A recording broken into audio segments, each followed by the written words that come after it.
Hey y'all, it's Jen. I hope you're doing well. I have an idea for you on how you can use some recycled or leftover or trashed tissue paper that you've received in the mail and it's just too wrinkly and maybe it's ripped for you. So my idea is to make it sort of like an overlay that you can use to embellish in your journals.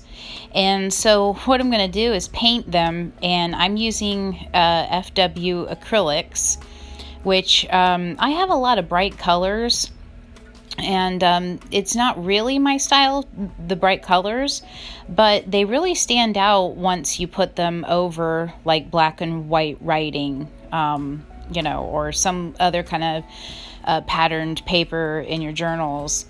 So this acrylic ink is pretty cool because you can really extend the life of it and make it really translucent if you want, or opaque.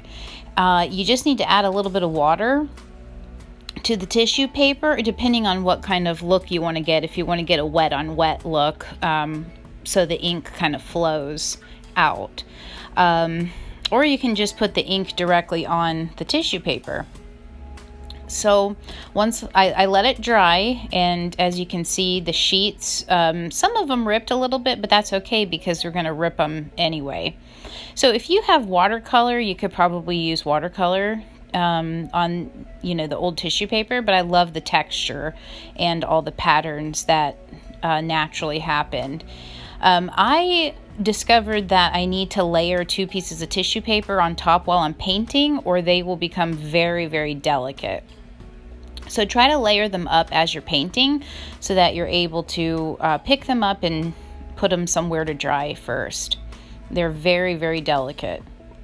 So here I'm going to show you how I actually use them to embellish these new journals that I'm working on. And here I'm just showing you what they look like when they're dried. They look like normal tissue paper. They're kind of cool, like a bright tie-dye kind of look. So I'm just going to open up and try to find some pages where I think they could use a pop of color. And right here I'm looking at, how does it look if I layer it over something that's contrasting? And that's what I really love, to layer it over some black and white things, handwriting, font, different typography. So I've got that down and I'm seeing what it'll look like from behind. And here I'm just looking for more pages that I can add the tissue paper to. A note about the glue: I used an Uhu glue stick, which I think is kind of like a professional grade glue for like collage artists and things. The important thing is that you have to put your cap back on. What I noticed doing this is right when I took my cap off, the glue was nice and slippery and wet. But I have a habit of leaving the cap off, and so the top layer will start to actually dry because it's a fast drying glue. And then when I go to glue my tissue paper, the tissue paper rips while I'm gluing it. So that was one of the cons to this project, but I think if you keep your cap on, everything will glide smoothly and be fine for you. This was one of my favorite sections, layering over this. I love these ladies. They're very cute. I love the style and the illustration, so I thought that looked really cool, layering that on top. And lots of collage artists actually use colored tissue paper in this way. So when you're building up layers, it looks really interesting. So that's basically what we're doing here, but we made our own patterned or colored tissue paper. But it looks pretty interesting because there's different colors involved and different opacity levels of it. So here I just wanted to show you how I was kind of struggling to layer this on a brown recycled paper bag, and I don't think I ended up putting any of the tissue paper on the brown bag because I just didn't feel like it was contrasting or popping enough. And on this page I was really struggling because I really wanted to add more interest to the handmade paper that has the flowers in it, and I just couldn't figure out I guess, a composition, because those two petals were right smack dab in the middle, so it was kind of awkward, but I definitely wanted to add some color to it. These little journals are going to be available within a few days. I'm going to continue to embellish them a little bit with leftover painted scraps that I have, as well as these pieces of tissue paper. So definitely be on the lookout for these. They have all kinds of different papers that I rescued from the thrift store.